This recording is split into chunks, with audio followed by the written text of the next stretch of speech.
x minus 1 plus c into x square plus 2. ಈಗ ಒಟ್ಟು ನಾವು ಎಷ್ಟು ಕಾನ್ಸ್ಟೆಂಟ್ ಅನ್ನು ಕಂಡುಹಿಡಿಯಬೇಕು? a b c. ಈಗ ಈ ತರ ಪ್ರಾಬ್ಲಮ್ ಮಾಡಬೇಕಾದ್ರೆ ನಮ್ಗೆ ಯಾವ್ದಾದ್ರು ಒಂದು ಕಾನ್ಸ್ಟೆಂಟ್ ಮಾತ್ರ ಸಿಗುತ್ತೆ.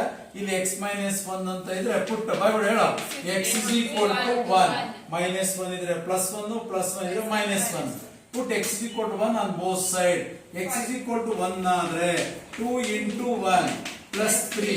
x is equal to 1 ಆದ್ರೆ 1 minus 1 0 ಟೋಟಲ್ ಟರ್ಮ್ ಏನಾಯ್ತು 0 plus c into x ಅಂದ್ರೆ ಎಷ್ಟು 1 1 ಸ್ಕ್ವೇರ್ ಅಂದ್ರೆ 1 1 plus 2 ಎಷ್ಟಾಯ್ತು 3 2 into 1 2 2 plus 3 5 left side 5 is equal to 3c.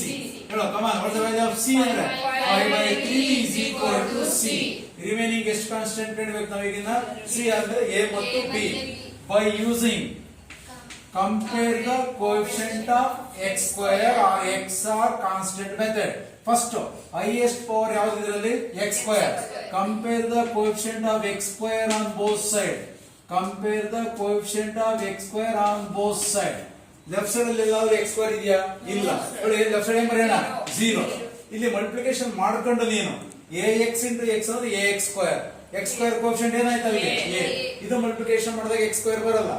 ax into minus 1 is nothing but minus ax.